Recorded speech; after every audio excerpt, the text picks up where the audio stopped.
Olá, amigos do CJE TV. Meu nome é Ana Cláudia de Faria, aluno do curso de Letras e da disciplina Conceitos e Gêneros do Jornalismo, aqui na Universidade de São Paulo. O programa integra a série especial Cientistas do Brasil, aqui na CJE TV. A nossa convidada de hoje é Lohane Luiz. Lohane tem 25 anos, é formada em Biologia pela Unifor, Centro Universitário de Formiga de Minas Gerais. Ela já fez pesquisa sobre a fauna em cavidades no karst do Alto São Francisco. Muito obrigada pela presença. Lohane, eu gostaria que você nos explicasse sobre o seu trabalho e já aproveito para lhe perguntar: por que a ciência? Olá, pessoal, tudo bem? Então, é um grande prazer estar aqui com vocês, estar respondendo algumas coisas sobre a minha profissão, o que eu escolhi para mim. Vamos lá, vamos na primeira. Como que é meu trabalho? Eu sou bióloga, trabalho com licenciamento ambiental aqui no meu município, e a nossa demanda aqui, por, por ser uma cidade com karst, explicando para vocês que karst, na verdade, é toda aquela cavidade é, que possui projeção rochosa. E a nossa cidade, a nossa região aqui é totalmente tomada por esse tipo de rocha. E nós trabalhamos com esse licenciamento porque as grandes empresas mineradoras estão localizadas aqui. Então, tem muito interesse socioeconômico, mas, por outro lado, tem uma preocupação ambiental por parte desses mineradores, tá sempre andando junto com a lei, né? Para evitar qualquer problema. Então, o nosso papel aqui na região é muito importante. E agora, o porquê da ciência. O porquê que eu escolhi estudar ciência? Eu sempre fui uma criança muito curiosa. A gente brincava durante o curso que a gente não se torna biólogo, a gente não se torna cientista, a gente já nasce cientista, biólogo, porque é despertada essa curiosidade desde a infância e vem para até a juventude, até o momento da graduação, porque a ciência, ela está aqui para nos responder todas as dúvidas, né? Como, por exemplo, na minha área ambiental, o porquê de certa vegetação estar em algum lugar e não estar em outro lugar. Suponha que em Minas Gerais nós temos um tipo de bioma e por que que lá no Amazonas não tem o mesmo bioma, entendeu? Então, para mim particularmente foi isso. Eu sempre via as árvores aqui na minha região e via que às vezes uma era diferente da outra. E por coincidência aqui nós temos dois tipos de biomas diferentes, então eu sempre observei aquilo. Mas na ciência também tem outros tipos de segmento. A utilização de fármacos, por exemplo, que está aí a pandemia, a indústria farmacêutica, que sempre tem biólogo. É, então, assim, é um caminho muito grande, muito vasto, e eu escolhi ciência por isso, porque é a curiosidade, é o despertar da curiosidade, entender o porquê que a gente tá nesse mundo, como tudo foi criado, entender mesmo, né, o mundo que a gente vive. Olá, Lohane, olá a todos. Mais uma vez, muito obrigada por ter vindo. Eu sou a Ellen, aluna também da Letras e da disciplina de Conceitos e Gêneros do Jornalismo.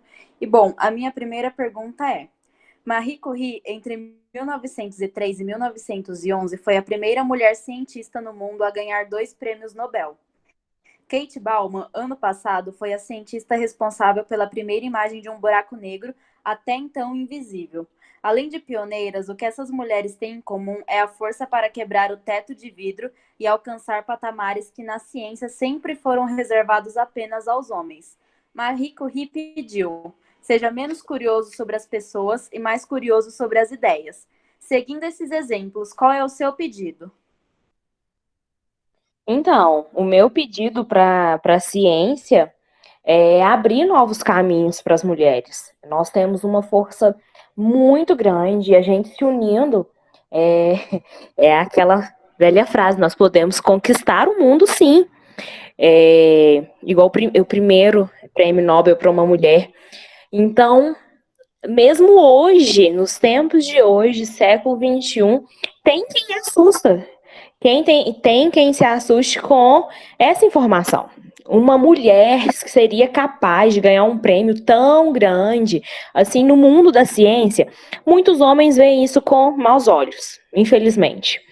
A gente vive num mundo extremamente machista, principalmente o Brasil. É extremamente machista.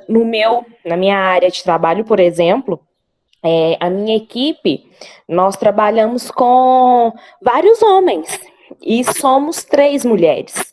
Então, tem a minha equipe de técnico, que somos só em 3 mulheres, e normalmente os nossos clientes são todos homens, né? E assim, nem sempre somos vistas com bons olhos. Por quê? A questão da insegurança. Ah, mas é uma mulher que está falando isso, e não sei o quê, e tal. Mulher não sabe de nada, mulher vai fraquejar. Então, o meu pedido é isso, para as mulheres não se desanimar na ciência, porque nós temos total capacidade de trabalhar nesse meio, nesse mundo, como qualquer outro homem. A gente não quer ser superior aos homens, a gente quer só igualdade. E eu acho que falta muito isso, muito mesmo. Até mesmo dentro das universidades. Talvez, não sei, o sistema às vezes é um pouco falho e não dá tanto incentivo exclusivo à mulher para a gente estar aí chegando nessa igualdade que a gente tanto luta, tanto quer e tanto precisa, principalmente no meio da ciência. Lohane, falando em cientistas, mulheres, acabei de me lembrar da grande filósofa Simone de Beauvoir, que nos presenteou com a seguinte frase: ninguém nasce mulher, torna-se mulher. Como é ser uma mulher na ciência? Um desafio, uma conquista ou um fardo? Olha, essa pergunta é muito bacana, gostei. Eu acredito que os 3. É um desafio, uma conquista e um fardo. Por quê? É um desafio porque a ciência já é um campo não tão explorado, né? Mesmo com a imensidão de tecnologia hoje em dia, não é tão explorada assim a ciência, não é vista com bons olhos. Então, tanto homem quanto mulher tem que estudar muito, procurar muito artigo, pesquisar muito antes de falar qualquer coisa, porque a ciência não é exata. Então, ela está mudando o tempo todo. Tá aí o caso do coronavírus. Ninguém sabe explicar, até agora são algumas pesquisas, mas nada concluído ainda. Então, é um campo que precisa mais, exige mais uma determinação do profissional e do estudante também, porque acaba que o curso, principalmente o meu, que foi Ciências Biológicas, a gente estuda uma vastidão de conteúdo para chegar na reta final e a gente escolher um segmento, porque é muito vasto o campo da ciência. Então, eu acredito que o maior desafio é isso. Você está sempre atento ao que está acontecendo, está sempre atento a artigo, à iniciação científica, ao meio acadêmico ali.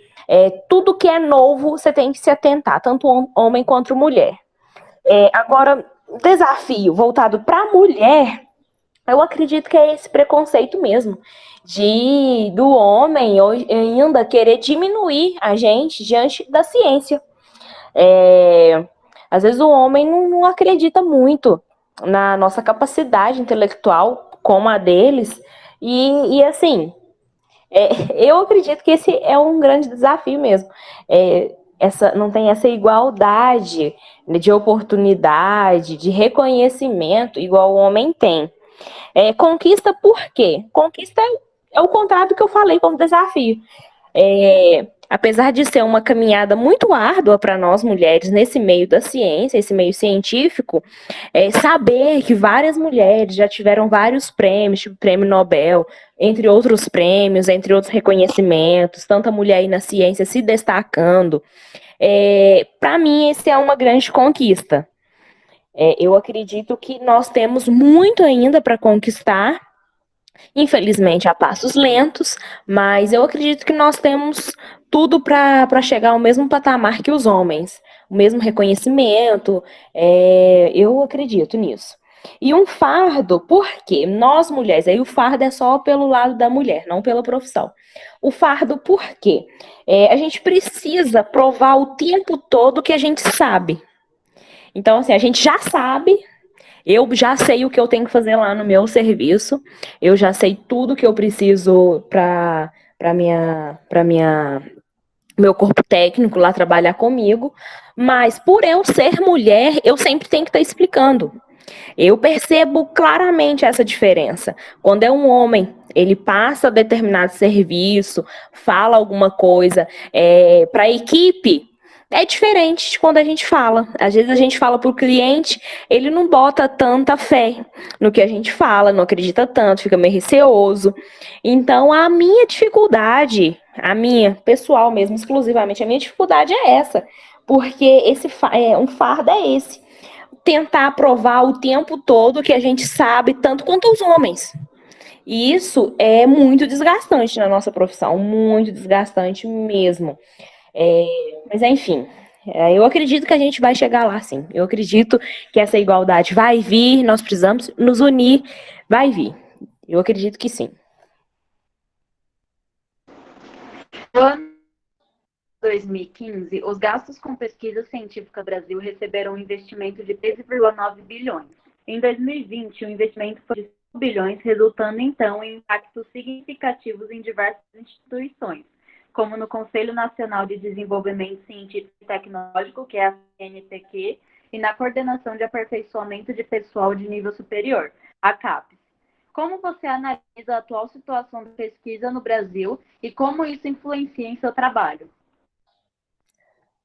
Olha, é péssimo a situação agora.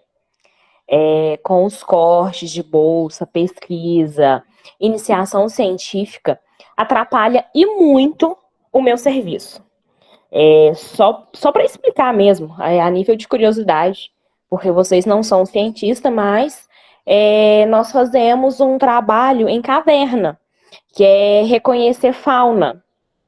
E quando a gente encontra algum animal que não foi descrito em nenhum local, nenhum relato que a gente já tenha, hoje em dia nós somos de pés e mãos atadas. Aí o que nós temos que fazer?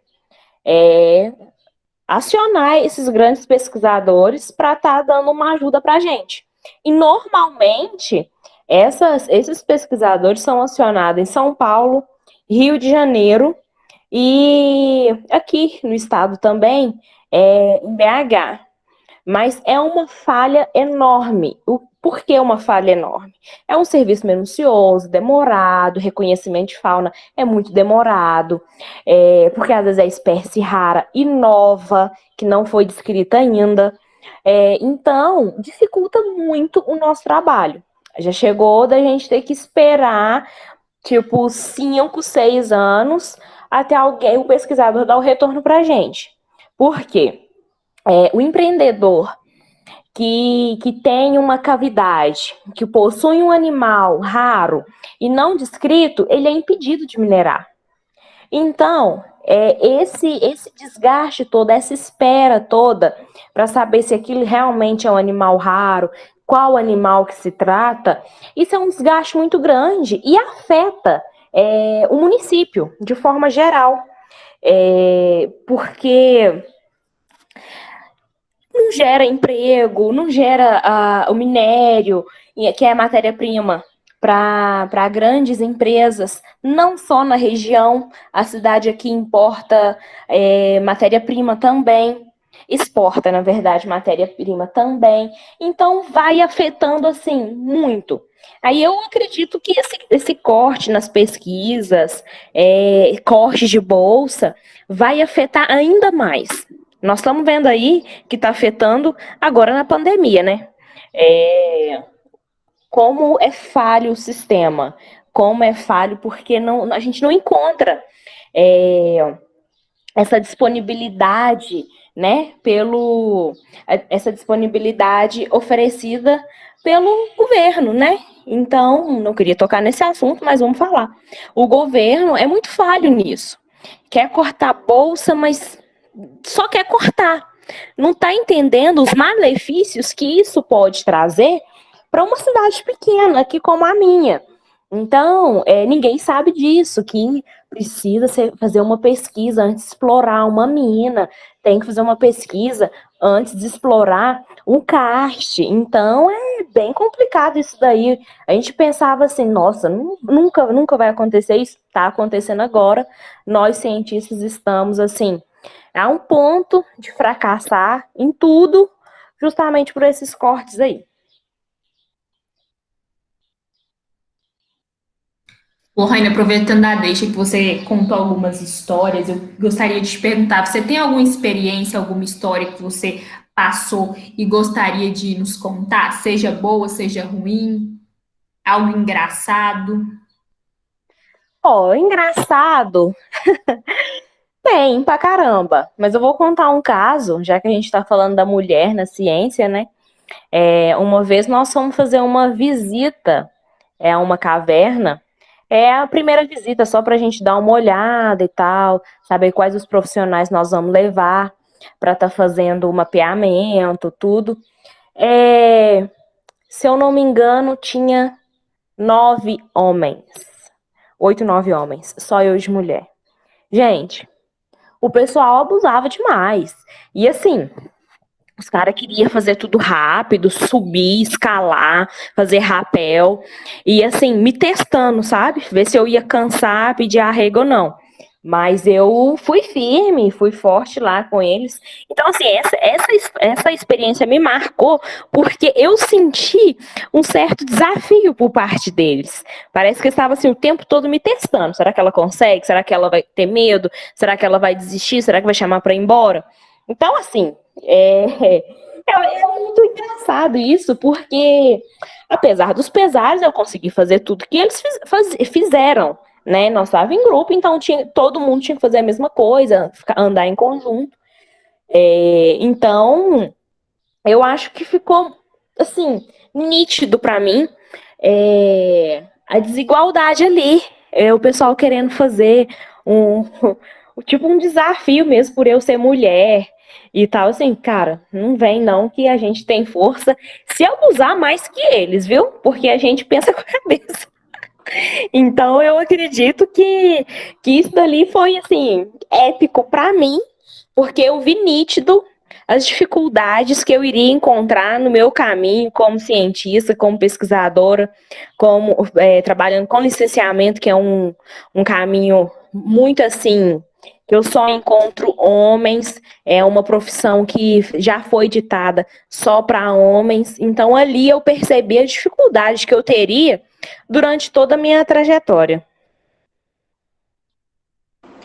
Lohane, aproveitando um pouco que você já falou sobre a pandemia, em um ano extremamente atípico como esse que a gente está vivendo, é imprescindível pensar que seria impossível uma sociedade se desvincular da ciência e não perceber a sua fundamental importância para o desenvolvimento da humanidade.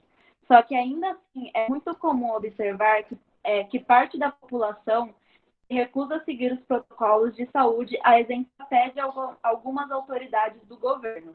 Para você, a pandemia trouxe uma reflexão por parte da sociedade a respeito da relevância da ciência ou escancarou o abismo existente entre indivíduos e o estudo científico?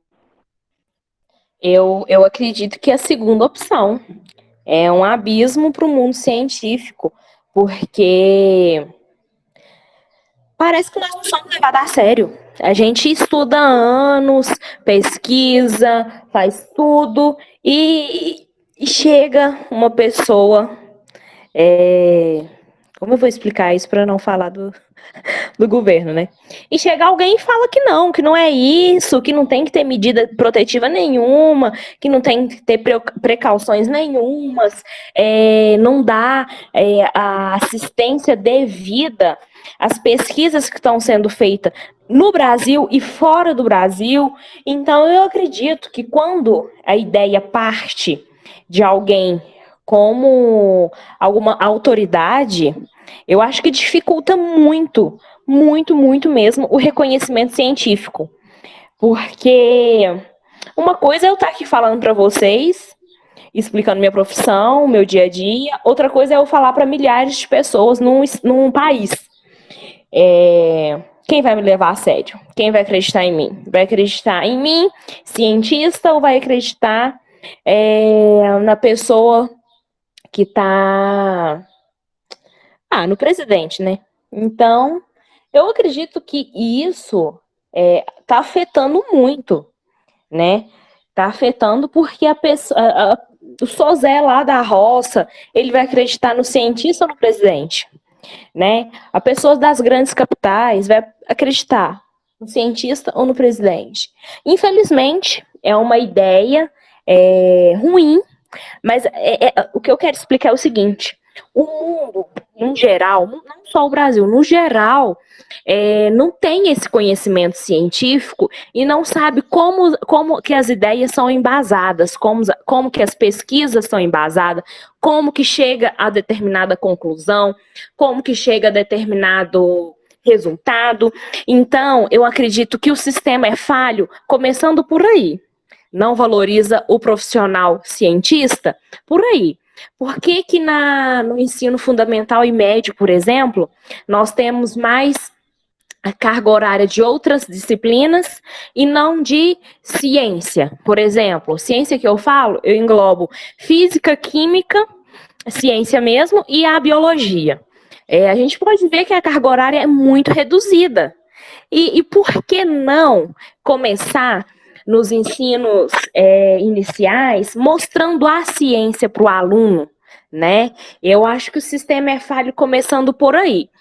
E partindo, né, para as grandes pesquisas, a não divulgação, né, e a não curiosidade por parte da população de estar pesquisando. Porque quando uma pesquisa é concluída, tem lá o artigo científico, tem tudo. Então, está ali na mão para a pessoa entender de fato o que o pesquisador, o que o cientista faz. Então, acho que o grande abismo para o mundo científico está aí.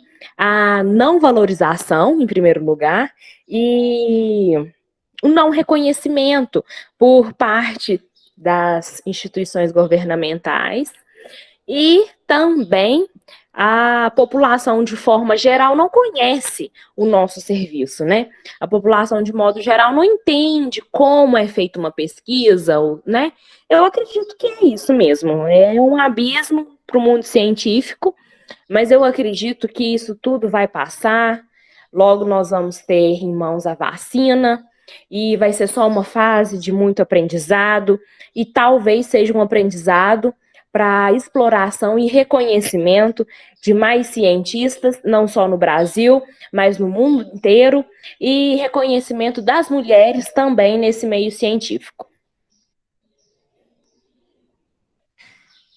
O nosso programa está quase terminando. Agora as considerações finais da nossa convidada.